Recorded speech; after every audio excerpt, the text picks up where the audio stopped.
أعوذ بالله من الشيطان الرجيم بسم الله الرحمن الرحيم والصلاة والسلام على رسوله الكريم نبينا محمد وعلى آله وصحبه أجمعين رب اشرح لي صدري ويسر لي أمري واحلل عقدة من لساني يفقهوا قولي.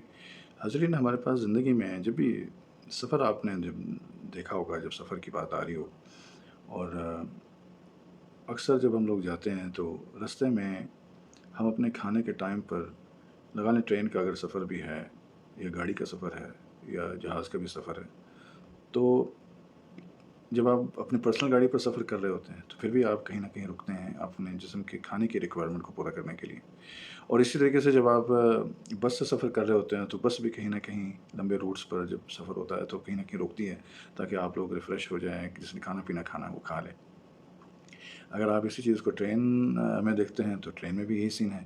ٹرین مختلف اسٹیشنز پر رکتی ہے، کہ کسی اسٹیشن پر تھوڑا سا زیادہ رکتی ہے تاکہ لوگ اپنا کچھ بھی جو کھانا پینا لینا چاہیں لے لیں. اس کے بعد اب جہاز میں بھی دیکھیں، سب سے ماڈرن جو سفر ہے تو اس میں بھی جہاز میں بھی آپ کو باقاعدہ جو لانگ روٹس والے اس میں باقاعدہ کھانے پینے کی جو سہولیات ہے جسم کے حوالے سے، کہ اس کی جو ریکوائرمنٹ ہے کھانے کی، وہ انرجی لیول کو برقرار رکھنے کے لیے کھانے کی ضرورت لازمی رہتی ہے.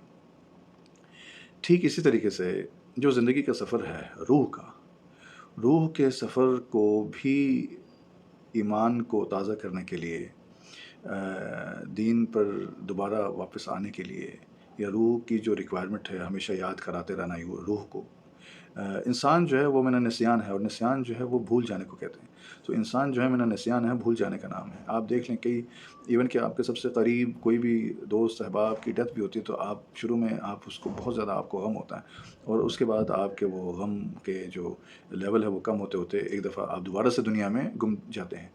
ٹھیک اسی طریقے سے اللہ تعالیٰ نے پورے سال میں یہ ایسا سسٹم بنایا ہوا ہے کہ ایمانی اسٹیشن ہیں، ایمان کے اسٹیشنز ہیں، یعنی کہ آپ وہاں اپنا ریفل کر سکتے ہیں، دوبارہ سے ریفریش ہو سکتے ہیں. اور ان اسٹیشنز پر سب سے پہلا اسٹیشن تو یہ ہے کہ جو دن میں 5 وقت کی نماز ہے، آپ کو وہ بار بار اللہ کی قربت کی طرف لے کر جاتی ہے. اس کے بعد جو اذان ہے 5 دفعہ جو ہوتی ہے وہ بھی آپ کو اللہ تعالیٰ کے نام کو یاد کرانے میں مدد دیتی ہے. پھر آپ کے پاس سال میں رمضان ہے، رمضان میں آپ زیادہ اللہ کے نزدیک ہونے کی کوشش کرتے ہو. اس میں آپ کو زیادہ اسٹیشن میں زیادہ آپ کو اللہ تعالیٰ کی قربت حاصل کرنے کے مواقع ملتے ہیں، جسمانی بھی اور روحانی بھی. جتنی بھی جو قربت کی گھڑیاں ہیں حاصل کرنے کا موقع ملتا ہے.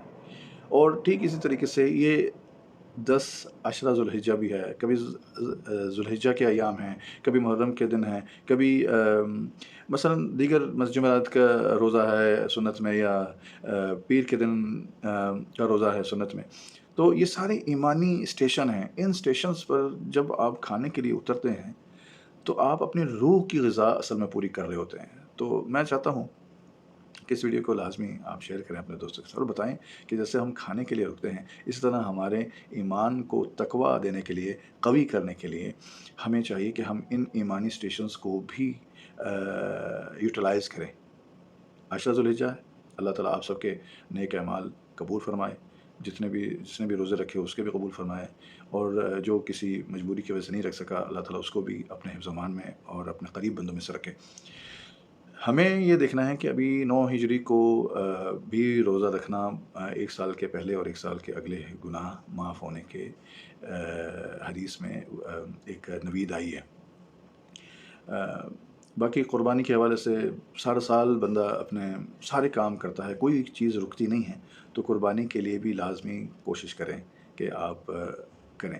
جیسے سارے کام ہوتے ہیں ویسے قربانی بھی کریں. اور کسی بھی ایسے خیالات کا، جیسے اکثر و بیشتر سال میں ایک دفعہ ہوتا ہے یار حالات ٹھیک نہیں ہیں، نہیں ایسے نہیں کریں. سارے کام ہوتے ہیں، قربانی کو بھی کوشش کریں کر سکیں. ہاں جس میں ہمت ہے، کیونکہ آج کل قربانیاں پاکستان میں دیکھا جائے تو بہت زیادہ مہنگی ہیں اور عام انسان کے اختیار میں نہیں ہیں، تو وہ تو فائنینشیل معذوری کو ظاہر کرتے ہیں. اپنا بہت بہت خیال رکھیے گا. آپ کو، آپ کے سب گھر والوں کو اس دعا کے ساتھ میں رخصت کرتا ہوں کہ اللہ تعالیٰ آپ کا اور میرا اور ہم سب مسلمانوں کا حامی ناصر ہو، اور ہمیشہ اپنے نیک جو رستے ہیں اللہ تعالیٰ نے جس پر ہمیں چلنے کے لیے کہا اس پر چلنے کی توفیق عطا فرمائے. فی امان اللہ. اللہ حافظ.